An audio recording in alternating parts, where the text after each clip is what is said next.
Hello everyone, good morning, welcome to our channel Akash Papri creator. আমাদের আকাশ পাপড়ি ক্রিয়েটরে তোমাদের সবাইকে জানাই স্বাগত।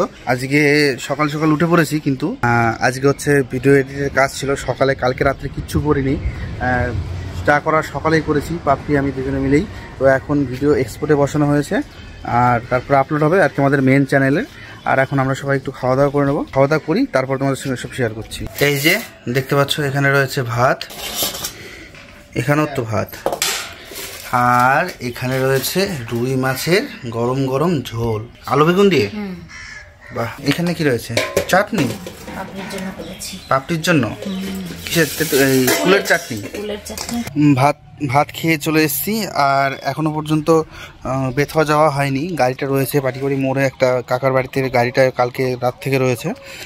দেখা যাক আজকে বেথুয়া যায় কিনা। যদি না যাই তাহলে পাটিকড়ি মোড়েও কাজ করে নিতে পারবো। ঠিক আছে, দেখা যাক। যত সময় সিডিআই না কি বলে সেটার প্রবলেম হয়েছে, আর আমার আর পাপড়ির দুজনারই আমার একটা গলায় ব্যথা ব্যথা হচ্ছে, বুঝতে পারছি না কিছুর জন্য। দেখা যাক। আর তার জন্য আমি এখানে এই যে গরম জল বসিয়েছি, একটুখানি গার্গিলও করব, আর আমি গার্গিলটা করে একটুখানি কফি খেয়ে নেবো, গরম গরম কফি, ব্ল্যাক কফি, কোনো সুগার ছাড়া। ঠিক আছে, চলো। ল্যাপটপ অন রয়েছে, ফেসবুকে ভিডিও আপলোড দিচ্ছিলাম। তোমরা কিন্তু আমাদের ফেসবুক পেজটায় যেতে পারো, আকাশ পাপড়ি সার্চ করলেই পেয়ে যাবে আকাশ পাপড়ি ফেসবুক পেজ। সেখানেও আমাদের ব্লগ আপলোড হয়, শর্ট যায়, তোমরা দেখতে পারো। দেখি পাপড়ি কী করছে, চলো। কিসের বাসন হচ্ছ? কেবল খাওয়া দাওয়া হলো, ভাবলাম থালা বাটা মেজে রাখি, স্নান করবো এখন, তাই একটু বাসন ছিল তো রাখতে শুকিয়ে যায়। বাইরে ছিল বাসন কটা, তাই মেজে। আচ্ছা বাপি, কলপটটা কি সত্যি, মানে তোমার কি মনে হয় কিছু একটা বেড়া ফেরা দিয়ে ঢেকে দিলে ভালো হবে? হ্যাঁ, আমি তো বললাম। হ্যাঁ, ওই তো, মানে তুমি বলছিলা, কিন্তু এখানে কি রোদ পড়ে? এখনো পর্যন্ত সেরকম ভাবে পড়ে না। আর একটু পরে যখন আর কদিন পরে যেই গ্রীষ্মটা পড়বে, তখন সকাল 9টার থেকে শুরু হয় এখানে কড়া রোদ, বিকেল 5টা অবধি টানা রোদ থাকবে এটার উপরে। তো তারপরে সকালেই তো শুধু সকালের বাসনটা যখন মাজা হয় তখনই রোদে পাওয়া যায় না। তারপরে রান্না বান্নার পরে বাসন থাকে, দুপুরে খাওয়ার পরে বাসন থাকে, প্রচুর আমাদের বাসন ইউজ হয়। তো তখন বাসনগুলো না মেজে রাখলে জমে জমে থাকবে, আর হচ্ছে রোদে মাজাও যায় না, খুব কষ্ট হয়, কাজ এগোনো যায় না। আর গরমের মধ্যে আমাদের এরকম গ্রাম্য সংসারে এই বাসন মাজা, এই কাজগুলো না করে স্নান করা যায় না। তো এগুলো ছাউনিটা থাকলে সহজেই করে ফেলা যাবে, তাড়াতাড়ি স্নানটাও করা যাবে। ঠিক বলেছো। ঠিক আছে, তাহলে করে দেবো, মানে বাঁশ দিয়ে গেড়ে সুন্দর করে বানিয়ে দেবো। ঠিক আছে, চলো, তুমি এগুলো ধুয়ে নাও। আর গরম জল বসিয়েছি, হয়েও গেছে প্রায়। গার্গিল করবো তো একটু? হ্যাঁ, একটু আমিও করবো, একটু গার্গিল করবো, আর লাস্টে একটু জল রেখে দেবো। আমি একটু কফি খাবো, ব্ল্যাক কফি। এই সময় কেউ কফি খায়? হ্যাঁ, খাবো, গলাটা তাহলে আরও ভালো লাগে, ইচ্ছাও করছে। ঠিক আছে, চলো। দেখো, পুরো টকবক টকবক করে ফোটা শুরু হয়ে গেছে। ঠিক আছে, চলো, এটাকে আগে বন্ধ করে দিই। নামিয়ে নিই কিছু একটা দিয়ে, এটা অতটা গরম হয়নি, নামিয়ে নিই, দাঁড়াও। এই দেখো, দেখে বুঝতেই পারছো, এসছি গ্যারেজে, আমাদের বেথুয়া গ্যারেজে। আর এখন অনেক বেজে গেছে, অনেকক্ষণ ধরে এসছি, বসে রয়েছি, কাজ চলছে, দেখতে পাচ্ছ নিচে। আর এখন আমি আছি বেথুয়া একটা গ্যারেজে, ঠান্ডু কাকার গ্যারেজ। ঠিক আছে, চলো দেখি কতক্ষণ টাইম লাগে। মনে হচ্ছে টাইম লাগবে, একটু স্টার্টিংয়ের সমস্যা হচ্ছিল। তো আমার বাইক ঠিক না থাকলে না আমার আবার ভালো লাগে না। ঠিক আছে, চলো, ঠিক করে নিয়ে বাড়ি যাই। দেখতে পেলে তোমরা যে গ্যারেজে ছিলাম, টাইম লাগলো, গাড়ি পুরো কমপ্লিট, গাড়ি সারিয়ে বাড়িতে আসলাম। এখন নিজেকে খুব হালকা মনে হচ্ছে, কারণ আমার গাড়িতে যদি কিছু হয় আমার ভালো লাগে না, একটু হরান হয়ে গেছি। আর ফ্রেশ ট্রেশ হয়ে বিছানায় চলে আসলাম, একটু পরে ভাত খাবো। মানে ডাল হয়ে গেছে, গরম গরম ডাল, আলু সেদ্ধ মাখা, সেটা হচ্ছে ডিম ভাজা দিয়ে, পেঁয়াজ ভাজা দিয়ে চটকে আলু সেদ্ধ মাখা, সেটা আমার হেভি লাগে, আমার শুধু ওটা দিয়ে ভাত খাওয়া হয়ে যায়।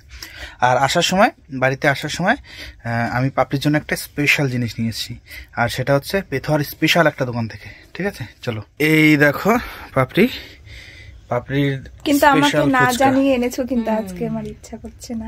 ঠিক আছে, এটা আমার ইচ্ছা করছে, তার জন্য এনেছি। সবসময় তাহলে আমার নাম কেন দাও?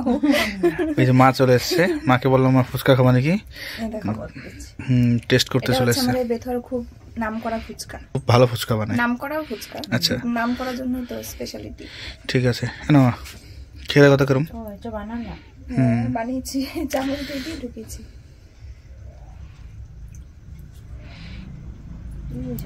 খাও খাও, তলাগুলো সব ফুটো।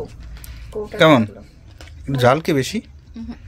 ঠিক আছে, খাও খাও খাও, তুমিও খাও, এটার মধ্যে বানাই, দাঁড়াও তুমিও খাও আগে।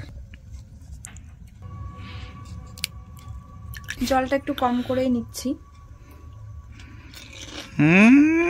কর্মর কর্মর করে আওয়াজ হচ্ছে। ঠিক আছে খেয়ে নাও, আমি খাই, আমাকে একটু দাও, ভিডিও করতে করতে সব শেষ হয়ে গেল। চলো আমি একটু টেস্ট করে দেখি। কি করছো? এই যে তোমার এই ডক্টরের যত রিপোর্ট আছে সব রিপোর্টগুলো বের করে দেখ, সব না মানে লাস্ট রিপোর্টটা দেখছিলাম বের করে। হ্যাঁ, বিশেষ করে কি দেখছিল বলো তো, আমাকে না একজনা কমেন্ট করেছিল যে প্লাসেন্টা পজিশন তোমার কি আছে, তো সেটাই আমরা চেক আউট করছিলাম। আর হচ্ছে এটা সম্পর্কে খুব বেশি আমরা জানতাম না, তো ইউটিউব ঘেটে দেখছিলাম যে প্লাসেন্টা তো জানি কি, কিন্তু প্লাসেন্টা পজিশনটা কোনটা, মানে কিসের ওপর কি ফ্যাক্ট আর কি প্লাসেন্টা পজিশনটা কতটা মানে এটার কতটা মানে ইয়ে আছে, গুরুত্ব আর কি, গুরুত্ব বলতে হবে না, এটার পজিশনটা কি কি থাকে এবং কি থাকা ভালো না ভালো, কোনটা নরমাল কোনটা একটু খারাপ। তো যেটা দেখলাম এটুকু বলতে পারি তোমাদের যে ওর যেটা রয়েছে একদম স্বাভাবিক নরমাল এবং খুব ভালো পজিশন রয়েছে। মানে এটা ডাক্তারের কথা শুনে না, মানে আমরা ইউটিউব দেখে এবং আমাদের রিপোর্ট দেখে আমরা যেটা বুঝলাম, তো সেটাই দেখার জন্য ওগুলো বের করেছিল। এখন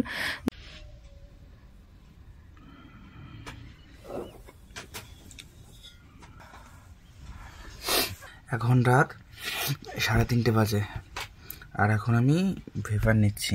এটা যে কি আরামের, প্রথম খুব কষ্ট হতো, নিতামই না, কিন্তু এখন এত ভালো লাগে, মানে ঠান্ডা গরমকালে বুঝবে, এখন ঠান্ডা ঠান্ডা তাই। হ্যাঁ, তো যাই হোক গরমকালে পুরো জ্বলবে মুখ। এমন না যে আমার ঠান্ডা লেগেছে বা কিছু, তবু আমি এটা নেই, কারণ এটা নেওয়াটা খুব ভালো। আর আমার যেহেতু অ্যালার্জির সমস্যা আছে তার জন্য তো এটা খুবই ভালো, ডাক্তার তোমাকে এটা সাজেস্ট করেছে। আর প্রতিদিন নিতে বলেছে, প্রতিদিন হ্যাঁ প্রতিদিন নিতে বলেছে। হ্যাঁ, আর এটা কিন্তু খুব উপকারী একটা জিনিস। আর আমার মনে হয় যে ঠান্ডা লাগার পরও বুকে একটা কেমন কফ বা একটা ঠান্ডার একটা ভাইরাস থেকে যায়, তো এইটা সেটাকে মানে মারতে পুরোপুরি সাহায্য করে। তো আমারও মনে হয় যে ঠান্ডা লাগেনি, তবু কেমন মনে হয় যে গলা একটা কেমন সেটা টাইপের রয়েছে, কিন্তু এটা দিলে হয়তো সেটা ক্লিয়ার হয়ে যাবে। ঠিক আছে, পরে কথা বলছি, অনেক রাত হয়ে গেছে, আমি ব্যাটটা করে শুয়ে পড়বো। ভিডিও এন্ড করছি না, কারণ ভিডিও পুরোপুরি কমপ্লিট হয়নি, কালকে আবার কিছু একটা শ্যুট করে তারপর তোমাদের ভিডিও দেবো। ঠিক আছে, চলো দেখতে থাকো। চলো একবারে তোমরা চলে যাও পরের দিন সকালে। হ্যাঁ, চলে আসলাম পরের দিন সকালবেলা না, পরের দিন দুপুরবেলা। এখন বেরোবো। তোমাদের বললাম আগের দিন যে ভিডিও পুরোপুরি কমপ্লিট হবে না, তো পরের দিনও শেয়ার করব কিছু। আর যেহেতু আমার ভিডিও 2 দিন পর যায়, মানে একদিন অন্তর অন্তর যায়, তো আজকে আবার ভিডিও শ্যুট হচ্ছে, আজকে ভিডিও যাবে বিকেলের দিকে। আর রেডি হয়েছি দেখতে পাচ্ছ, কারণ মাকে নিয়ে যাবো ডাক্তারের কাছে। 5 দিন আগে গিয়েছিলাম, তখন বললো যে ওষুধ দিয়েছে, যদি ব্যথা না কমে তাহলে আরসিটি করতে হবে। তো ব্যথা মনে হয় কমেনি, আরসিটি করতে হবে। আমি তো ডক্টরের ওখানে ফোন করলাম, বললো যে ঠিক আছে চলে এসো, দেখা যাক কী করা যায়। তো চলো, আর মা মনে হচ্ছে তো সম্ভব রেডি হয়ে গেছে। চলো, ব্যথা হয়েছে নাকি? আজকে আবার একটু শিনশিন করছে। ঠিক আছে, চলো দেখি ডাক্তার কি বলে। আর ভিতরে রয়েছে পাপড়ি, খাওয়ায়নি? ঠিক আছে, আস্তে আস্তে খাও, অসুবিধা হলে ফোন করবো, ঠিক আছে? আর এই যে বাইক তো ঠিক করে নিয়ে এসেছি দেখতে পাচ্ছ, তবু একটু হালকা একটা প্রবলেম হচ্ছে। অ্যাক্সিলেটার যখন দিচ্ছি একটু লেট পিক আপ নিচ্ছে, লেট পিক আপ বলতে মানে একটু পরে নিচ্ছে। তো দেখা যাক, আজকে যদি পারি আরেকবার গিয়ে ঠিক করে নেবো।